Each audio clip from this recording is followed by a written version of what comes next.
In this episode, we'll take a look at the NANLITE Forza 60C.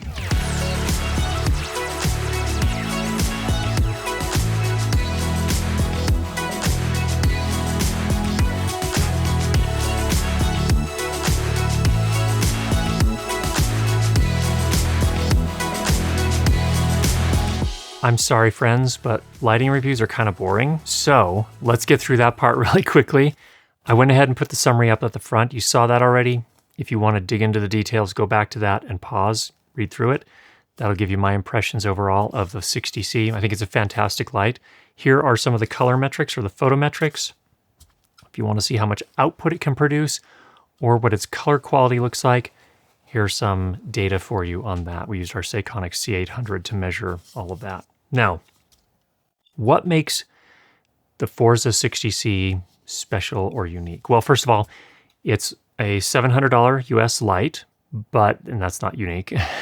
What's unique is that it uses red, green, blue, lime, amber, and cyan colored LEDs. And it's not really cyan. That's a car company. It's cyan. So with those 6 color LEDs, it is able to produce a wider gamut of colors than a typical RGB light can. Most RGB lights that I've seen on the market, certainly in the sub $1,000 range, typically use red, green, blue, and then the other 2 LEDs colors, if they have any, are generally daylight colored white and tungsten colored white. So they're not able to produce as wide a color gamut as this light here. And in fact, the light that you see here that keeps kind of looping and changing hue behind me, that's the Forza 60C. There's another light that is producing this larger rim around me. That's a different thing. That's the spotlight mount from Aperture and one of the Aperture lights. But now let's take a look at some of the fun things you can do with this light. Now, traditionally, most of us think, okay, I can use my light as a key.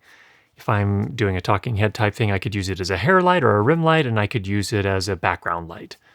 And yeah, of course, you could do all of those things. Here's an example of using it as a key light. So in this case, the kit comes with an FM mount to Bowens mount adapter. This is a tiny little light, and its native mount is what is called an FM mount.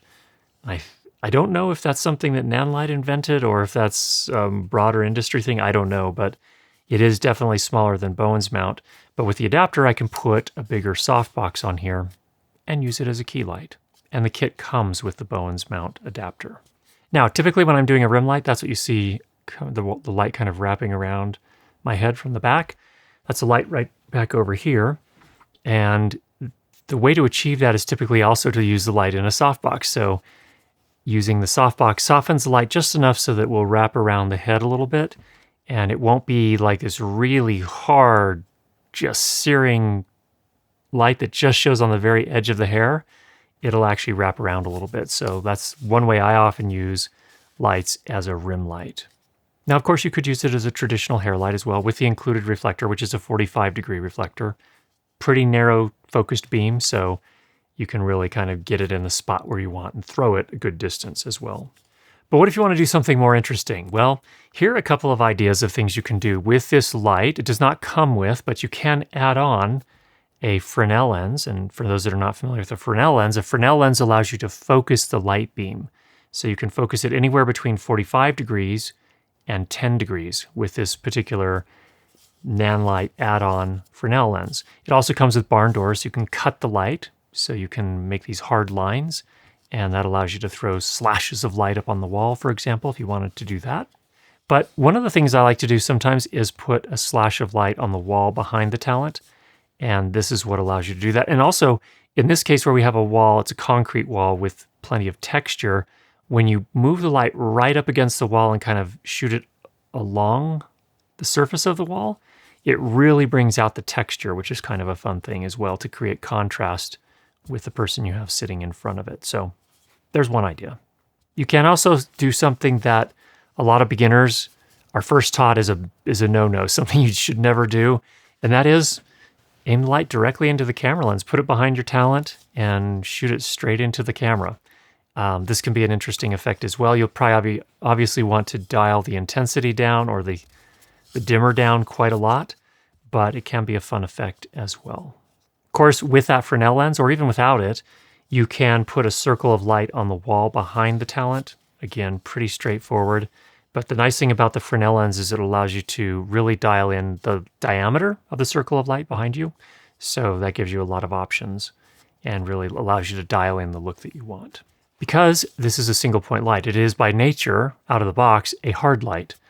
And what that means is you can intentionally create shadows. So if you shoot the light through a plant, for example, a very common technique in interview shots all the time, this can do that because it is a hard light. Now, if you have an LED panel, it's not as capable of doing something like that. So because from a panel light, the light by its nature is softer, and so it won't create those hard shadows. That's one of the kind of fun things about having a hard light source to create these effects. You could also put the light in a lantern style diffuser. In the past, I've heard these called China balls. I think the lantern is probably a better term, but it's a big white bulb in essence. So you make a little light into a really big light, and it produces a really interesting character of light that is soft, brings up ambiances pretty nicely, but it also falls off pretty quickly, which makes it pretty interesting as well. So it can be a really, really nice effect to use in your shots. And you could use that both to light your main subject if you wanted to as a key light, but you can also use it in the background as part of the ambient or the feel to generate the feel that you're going for. And then the light itself does have a variety of different effects, the same types of effects you see on a lot of other lights, but my favorite, of course, is the hue loop here, which is what we have going on behind me right here, but there are lots of other effects as well, which you can see. That can be really helpful in the different types of filming that you might find yourself. So if you're working on a narrative piece and you need a fire in your shot, then you do have the candle fire effect that you can dial in. Lots of other options as well. Hopefully that was helpful. If you have any questions, go ahead and leave those down below. And if you've not already subscribed, make sure you do that. And we'll be sure to get you more great videos on how to improve your lighting and sound for video. Talk to you soon.